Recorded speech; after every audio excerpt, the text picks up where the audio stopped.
সাইফুদ্দিন মঈন বেঈমান, নোয়াখালী বেঈমান।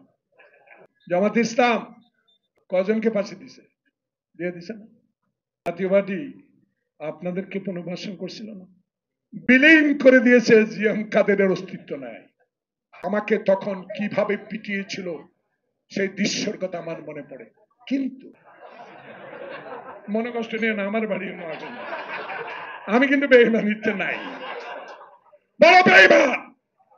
আমি চমনি কলেজে জিএড ছিলাম, তারা 5 ভাই, কলেজের পিছনে বাসা। আমাকে তখন কিভাবে পিটিয়েছিল সেই দৃশ্যের কথা আমার মনে পড়ে। কিন্তু এত বিশ্বাস করে তাকে বানানো হয়েছিল, তাদেরকেও হাসিনা ক্ষমতা আনছে লোকে বইটা দিয়ে, মানুষ মারা নৃত্য করে আনছে না? ইসলামিক দপ্তরে আল কোরআনে আগুন জ্বালিয়ে কত কিছু সৃষ্টি করছে হাসিনা, আমাদের উপর দোষ চাপাবে। কিন্তু হাসিনা তাদেরকে পুনর্বাসন করছিল। আর্মির 54 জন সেনাবাহিনীকে নির্মম ভাবে হত্যা করেছে হাসিনা, এই নানক। তাই পঞ্চমবারের মতো এনসিপি, জামাত, আওয়ামী লীগকে আবার এই দেশে প্রতিষ্ঠিত করবেন, সে সাহস দয়া করে আর করেন না। আমরা এখনো জীবিত, কারণ আমরা কবরস্থানে রাত কাটিয়েছি। আমরা অর্ধেক পানি, হাঁটু পানিতে দাঁড়িয়ে পুলিশের ভয়ে রাত কাটিয়েছি।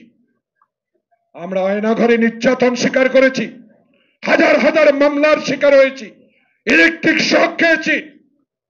আপনারা শুধু হারুনের ঘরে 2-1 দিন ভাত খাইয়েই আমাদের বিরুদ্ধে অভিযানে নামবে, চলবে না। ছিলেন হারুনের ঘরে, কি পেয়েছেন? এখন স্লোগান দেন তারেকের বিরুদ্ধে, স্লোগান দেন বিএনপির বিরুদ্ধে। এই অশুভ শক্তিকে কারা যোগান দিচ্ছে? কালো টাকা। এই কালো টাকা 16 বছরে রুজি করেছে হাসিনার দোসরেরা। ওই টাকাই এখন আবার আমি উল্লেখ করতে চাই, যারা গত 2 দিনে আমাদের নেতা, আমাদের দলকে নিয়ে কথা বলেছে, তারাই আবার এই কালো টাকা নিয়েই এই ষড়যন্ত্র শুরু করেছে, দেশে যাতে নির্বাচন না হতে পারে। এটা চক্র। এই চক্রের বিরুদ্ধে রুখে দাঁড়াতে হবে।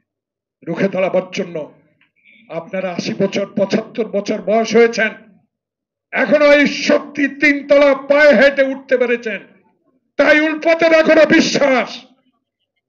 1 ঘন্টার পরিসরে মিটিং করে, এত বড় মিটিং আপনি উল্পাত নেতার নির্দেশ নেন, ইনশাল্লাহ আমরাই যথেষ্ট, কারণ আমরা ট্রেনিং জমা দিই নাই।